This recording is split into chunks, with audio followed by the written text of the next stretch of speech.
Kadalasang nagpupuyat tayong mga kabataan dahil sa maraming assignments, paglalaro ng online games, panonood ng K-drama, at pag-i-stalk sa mga crush nating mahilig mangsin. Kung isa ka sa mga nabanggit ko para sa iyong video na ito, ngayong araw, naglista ako ng mga ilang side effects ng pagpupuyat na nakakasama sa ating kalusugan. Bago natin simulan ng video na ito, huwag kalimutan mag-subscribe sa aming channel para sa mga health and love advice at huwag kalimutan pindutin ang bell button para lagi maging updated sa aming mga bagong videos. Ito na ang mga bad side effects ng pagpupuyat. 1. Maaari maging dahilan ng aksidente. Ang kakulangan ng tulog ay isa sa malaking rason kung bakit maraming naaaksidente sa kalsada. Ang fatigue na dulot nito, nakakapag-cause ng extremely low reactions na kahalintulad ng pagiging lasing. Responsable ito sa halos 100,000 aksidente at 7,000 car-related deaths. 2. Mabagal na proseso ng iyong utak. Pansin nyo ba sa school kapag pumasok tayong puyat, madalas lutang tayo o wala sa sarili? Kapag kulang sa tulog ang isang tao, mabagal ang ating responses sa paligid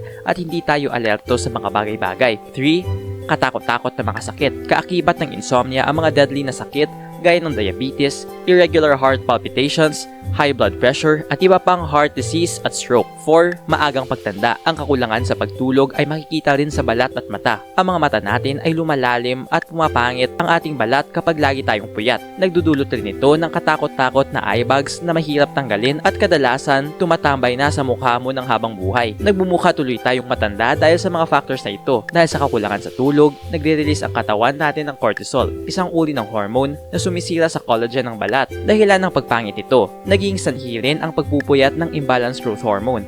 Ang growth hormone ang responsable sa paglaki ng ating mga muscles at mga buto. 5. Memory loss. Kapag natutulog tayo, ang utak natin ay gumagawa ng tinatawag na sharp wear ripples at ito ang responsable sa pag-store ng memory. Kapag kulang tayo ng tulog, ang utak natin ay kaunti lang ang nai-store na memory at nagiging dahilan upang hindi maalala ang mga bagay ng pamatagalan. Nag-enjoy ka ba sa video ito? Please hit the like button and subscribe sa aming channel para sa iba pang video tulad nito. Salamat sa panonood!